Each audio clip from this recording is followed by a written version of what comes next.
हाय दोस्तों, good mornings. Welcome to DP Qs study channels. आज मैं प्रश्नावली 5.5 का प्रश्न नंबर 8 के छठवें भाग की बात करेंगे। इसमें छठा भाग क्या कह रहा है, देखिए। ए इक्वल टू 2 दिया है और डी इक्वल टू 8 दिया है और एस एन इक्वल टू 90 दिया है और एन और ए एन का मान ज्ञात करना है। तो चलिए हम हल करना स्टार्ट करते हैं। इसमें लिखते हैं हल में क्या आते हैं, एस एन का फार्मूला लगाते हैं। एस एन इक्वल टू क्या होता है, एन डिवाइड बाई 2 ब्रैकेट में 2a plus N minus 1 into D, ये फार्मूला होता है। चलिए एस एन का मान क्या दे रखा है, 90 दे रखा है, is equal to N divide by 2 हो जाएगा 2 इंटू ए का मान क्या दे रखा है 2 plus N minus 1 into D का मान दे रखा है 8, रख दिए। चलिए इसको हम इधर मल्टीप्लाई कर लेते हैं या फिर रहने देते हैं ऐसे ही। 90 equal to N divide by 2, यदि हम इसमें से दोनों में से 2 कॉमन ले लें तो 2 आ जाएगा इधर, ब्रैकेट में क्या बचेगा 2 प्लस यहाँ पर बचेगा एन माइनस 1 इंटू 4 बचेगा, यानी 4 बचेगा। 2 से 2 कैंसिल हो जाएगा तो यहाँ पर क्या बचेगा 90 is equal to N bracket में 2 प्लस 4n माइनस 4 हो जाएगा, यानी 4n माइनस 4n हो जाएगा। तब यहाँ से हम इसको सॉल्व करेंगे तो क्या हो जाएगा n इंटू क्या हो जाएगा 2 और इसमें से घटा देंगे तो क्या हो जाएगा हमारा 4n माइनस 2 आ जाएगा। ये घटेगा तो यहाँ पर क्या हो जाएगा 90 हो जाएगा। अब इसका हम इसमें गुणा करेंगे तो क्या हो जाएगा 4n स्क्वायर माइनस 2n हो जाएगा। ठीक, यहाँ से हो गया। अब इसको हम इस साइड लाते हैं तो क्या हो जाएगा हमारा, देखिए 4n स्क्वायर माइनस 2n और माइनस 90 इज इक्वल टू 0 हो जाएगा। यहाँ से हम इसमें 2 और कॉमन ले सकते हैं तो क्या बचेगा 2n square minus N minus 45 is equal to 0। ये इधर डिवाइड हो जाएगा तो हमारा क्या आ जाएगा 0 हो जाएगा उसका मान। ठीक है, उसका मान 0 हो जाएगा तो क्या बचेगा 2n square minus n minus 45 is equal to 0 हो जाएगा। अब इसका हम क्या करेंगे, फैक्टर करेंगे गुणनखंड करेंगे इसमें, तो हमारा क्या आ जाएगा यहाँ पर देखिए, इसका खंड करेंगे तो हमारा हो जाएगा 2n square minus 10n plus 9n minus 45 equal to 0। इसका फैक्टर करने के लिए यानी गुणनखंड करने के लिए ये जो हमारा यक्स स्क्वायर हो या एन स्क्वायर हो, कोई भी स्क्वायर के कोफिशिएंट हो या गुणांक होगा तो वो क्या होता है कांस्टेंट टर्म यानी संख्या होती है, उसमें गुणा करके तब हम उसको फैक्टर करते हैं। तो चलिए हम यहाँ फैक्टर कर दिए यहाँ पर, तो हमारा क्या बनेगा कॉमन में 2n कॉमन ले लेंगे हम यहाँ 2n, तो n आ जाएगा माइनस क्या हो जाएगा 5 प्लस 9 कॉमन ले लेंगे तो क्या बचेगा n minus 5 is equal to 0 हो जाएगा। तो यहाँ से हमारा एक ब्रैकेट में आ जाएगा n माइनस 5 और दूसरे ब्रैकेट में आ जाएगा 2n प्लस 9 हो जाएगा। ठीक है, तो n minus 5 is equal to 0 करके इसको निकालेंगे तो n का मान हमारा क्या आ जाएगा, n इक्वल टू ये उधर जाएगा तो प्लस 5 हो जाएगा, यानी n का मान 5 आ गया। एक इससे हम फाइंड आउट करेंगे तो n plus 9 is equal to 0 करेंगे तो 2n इक्वल टू ये उधर जाएगा तो माइनस 9, फिर n इक्वल टू क्या हो जाएगा माइनस 9/2। तो n की संख्या माइनस में नहीं आती, n की संख्या क्या होती है माइनस में नहीं आती है, इसलिए हम प्लस वाला लेकर के चलेंगे। चलिए यहाँ तक हमारा n का मान आ चुका है। अब हम क्या करेंगे आगे an का मान निकालेंगे। तो an इक्वल टू क्या होता है formula a plus n minus 1 into D होता है। तो an इक्वल टू a का मान क्या दे रखा है 2 प्लस n का मान कितना आया है 5 आया है, तो 5 माइनस 1 इंटू डी का मान क्या है 8। तो यहाँ से क्या हो जाएगा 2 प्लस 4 इंटू 8 हो जाएगा इक्वल टू, तो ये हो जाएगा 2 प्लस 32। an इक्वल टू क्या हो जाएगा 34, यानी यहाँ से an का मान 34 आ गया और n का मान क्या आया हमारा 5 आया। आप इसका स्क्रीनशॉट लेना चाहते हैं तो ले सकते हैं। दिया है a का मान 8 दिया है, an का मान 62 दिया है और sn का मान 120 दिया है, n और d का मान हमें ज्ञात करना है। तो चलिए हम लगाना स्टार्ट करते हैं यहाँ पर कि हल में लिखते हैं हल an का फार्मूला लगाते हैं तो an equal to a plus n minus 1 into D होता है। ठीक है, तो an का मान क्या दे रखा है 62 इक्वल टू a का मान दे रखा है 8 plus n minus 1 into D रखेंगे। इसको इधर लाएंगे तो क्या हो जाएगा 62 minus 8 is equal to n minus 1 into D हो जाएगा। इसको हम घटाएंगे यहाँ से तो क्या हो जाएगा 54 हो जाएगा, यानी n माइनस 1 इंटू डी। इसको मान लेते हैं समीकरण 1। अब एसन का फार्मूला लगाते हैं तो एसन इक्वल टू क्या होता है कि एस एन इक्वल टू होता है एन डिवाइड बाई 2 ब्रैकेट में 2a plus n minus 1 into D होता है। ये वाला भी आप फार्मूला लगा सकते हैं। एक और फार्मूला होता है S N equal to N divide by 2 bracket में a प्लस ए एन होता है। ठीक है, ये होता है तो हम इसी को फार्मूले को लगाते हैं। तो एस एन इक्वल टू क्या दे रखा है हमारा, देखिए 120, एन डिवाइड बाई 2 रख देते हैं। यहाँ पर क्या हो जाएगा, ए का मान हमारा 8 दे रखा है प्लस ए एन का मान दे रखा है 62।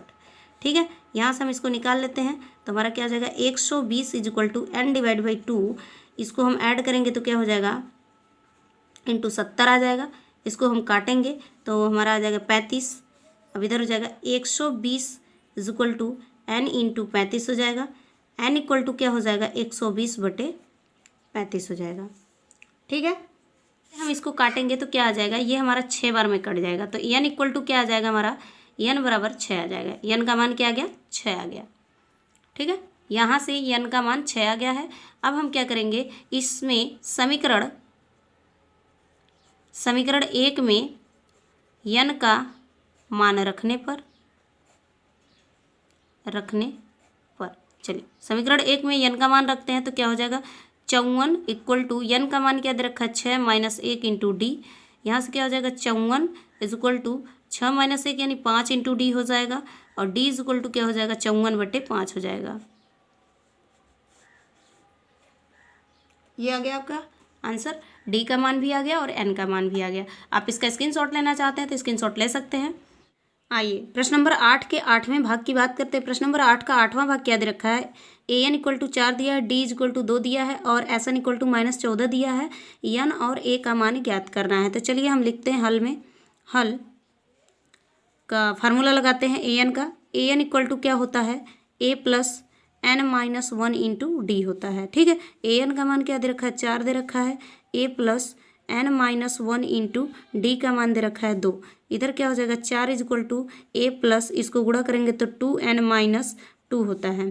ठीक है, तो a प्लस 2n हो जाएगा और इधर हो जाएगा 4, ये माइनस में है, इधर आ जाएगा तो प्लस 2 हो जाएगा। तो क्या हो जाएगा 6, a प्लस 2n हो जाएगा। a का मान हम निकालेंगे तो क्या हो जाएगा यहाँ पर हमारा 6 माइनस 2n हो जाएगा। इसको हम मान लेते हैं समीकरण 1।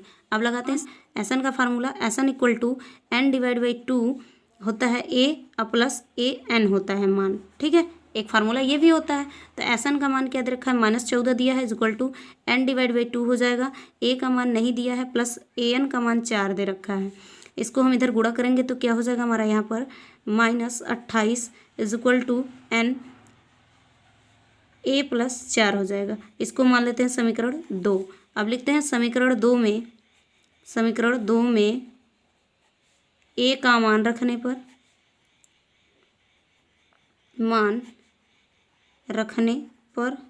ठीक है, चलिए ए का मान रखिए इसमें। तो जब ए का मान इसमें हम रखेंगे समीकरण 2 में तो क्या हो जाएगा, देखिए -28 इज इक्वल टू एन। ए का मान क्या दे रखा है हमारा यहाँ पर, देखिए 6 माइनस 2n हो जाएगा प्लस 4 हो जाएगा। ये हो गया। अब -28 इज इक्वल टू क्या हो जाएगा एन।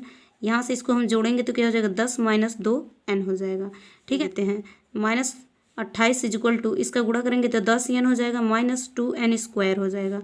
ठीक है, अब इसको इधर लाते हैं, इन सभी को इस साइड लाते हैं तो ये क्या हो जाएगा, देखिए हमारा इधर आएगा तो ये प्लस में हो जाएगा 2n², ये माइनस में हो जाएगा 10n, ये माइनस में है ही, -28 इज इक्वल टू 0। अब इसमें हम यदि 2 कॉमन ले लेंगे तो n² -5n -14 is equal to 0 हो जाएगा। ये इधर भाग में लगेगा तो 0 हो जाएगा। तो हमारा क्या आ जाएगा n² -5n -14 is equal to 0। अब इसका हम फैक्टर करेंगे यानी गुणनखंड करेंगे। तो गुणनखंड कैसे होता है हमारा कि इसका ऐसा गुणनखंड कीजिए कि गुणा करने पे 14 आए और जोड़ने या घटाने पे बीच वाली संख्या यानी 5 आए। तो चलिए 7 दूनी 14 हो जाएगा। तो n² -7n plus 2n -14 is equal to 0 हो जाएगा। तो n कॉमन लेंगे तो क्या बचेगा, n -7 हो जाएगा, प्लस 2 कॉमन इसमें लेंगे तो n -7 हो जाएगा इज इक्वल टू 0 हो गया। अब इसको आगे इसमें क्या करेंगे, n प्लस 2 हो जाएगा एक ब्रैकेट में, दूसरे में हो जाएगा n -7 एक ब्रैकेट में। अब n plus 2 is equal to 0 रखेंगे, n -7 इज इक्वल टू 0 रखेंगे तो n इज इक्वल टू ये उधर जाएगा तो -2 हो जाएगा। ठीक है, यहाँ पर n इक्वल टू ये उधर जाएगा तो +7 हो जाएगा। तो n का मान हम 7 लेके चलेंगे क्योंकि ये पॉजिटिव में है, निगेटिव में मान नहीं आता है। ठीक है, तो अब चलिए यहाँ पर क्या रखेंगे, लिखेंगे समीकरण 1 में n का मान रखने पर, ठीक है। तो समीकरण 1 में क्या है, देखिए a equal to 6 minus 2n है, तो a equal to 6 minus 2 into 7 हो जाएगा यहाँ से। तब इसको हम क्या करेंगे, लगाएंगे 6, ये क्या हो जाएगा 14 हो जाएगा। अब इसमें से घटा देंगे तो क्या हो जाएगा -8 आ जाएगा हमारा आंसर, यानी a का मान -8 आ गया। आप इसका स्क्रीनशॉट लेना चाहते हैं तो स्क्रीनशॉट ले सकते हैं। आइए प्रश्न नंबर 8 के 9वें भाग की बात करते हैं। प्रश्न नंबर 8 का 9वां भाग क्या दे रखा है, a बराबर 3, n बराबर 8 और SN इक्वल टू 192 दिया है, तो d का मान ज्ञात करिए। चलिए लगाते हैं SN इक्वल टू क्या होता है फार्मूला हमारा, n डिवाइड बाई 2 ब्रैकेट में 2a plus n minus 1 into D होता है फार्मूला। लगाइए, SN का मान क्या दे रखा है 192 यानी 192, 8 n का मान 8 दे रखा है और 2 इंटू a का मान 3 प्लस n का मान क्या है 8 माइनस 1 इंटू डी। ठीक है, यहाँ से सॉल्व करते हैं तो ये हमारा कट जाएगा, 4 आ जाएगा, 192 डिवाइड बाई 4 आ जाएगी, ये 4 इधर हो जाएगा और इधर क्या हो जाएगा 6 हो जाएगा प्लस 7d हो जाएगा। इसको हम काटेंगे तो क्या हो जाएगा 4 चौक का 16, 4 8 32 यानी आ गया यहाँ 48 इक्वल टू 6 प्लस 7d हो जाएगा। 7d इक्वल टू क्या हो जाएगा इधर 48 माइनस 6, तो ये घटेगा तो 42 आ जाएगा इक्वल टू 7d हो जाएगा। d इक्वल टू निकालेंगे तो 42/7 हो जाएगा, इससे काटेंगे तो 6 हो जाएगा, यानी d बराबर क्या आ जाएगा हमारा 6। यानी यहाँ से हमसे d पूछा था, d का मान आ चुका है। आप इसका स्क्रीनशॉट लेना चाहते हैं तो स्क्रीनशॉट ले सकते हैं। प्रश्न नंबर 8 के 10वां भाग दे रखा है, l इक्वल टू 28 है, s इक्वल टू 144 और कुल 9 पद हैं, a का मान ज्ञात करना है हमें। तो चलिए हम फार्मूला लगाते हैं, हल लिखते हैं। हल में क्या हो जाएगा, SN equal to n divide by 2 a plus AN या यल होता है, ये फार्मूला होता है। तो चलिए SN इक्वल टू क्या दे रखा है 144 इक्वल टू n का मान क्या दे रखा है 9 पद की बात किया है 9/2 और a प्लस AN का मान क्या दे रखा है 28 दे रखा है। रख देंगे यहाँ पर, इसको इधर गुणा करेंगे हम, इधर कितना हो जाएगा तो 144 गुणे 2/9 हो जाएगा यहाँ से इक्वल टू a प्लस 28 हो जाएगा। ठीक है, इससे हम इसको काटेंगे। ठीक है, 3 त्रिका 9, 3 चौक के 12, 3 8 24, फिर 3 से काटिए 16 बार में कटेगा। इसका गुणा कर देंगे तो हमारा क्या हो जाएगा 32 हो जाएगा। तो ये 32 इक्वल टू a प्लस 28 आ गया। अब a बराबर क्या हो जाएगा 32 माइनस 28 हो जाएगा। ठीक है, तो a इक्वल टू इसको हम घटाएंगे तो आ जाएगा हमारा 4, यानी a का मान क्या आ जाएगा 4 आ जाएगा। आप इसका स्क्रीनशॉट लेना चाहते हैं तो स्क्रीनशॉट ले सकते हैं।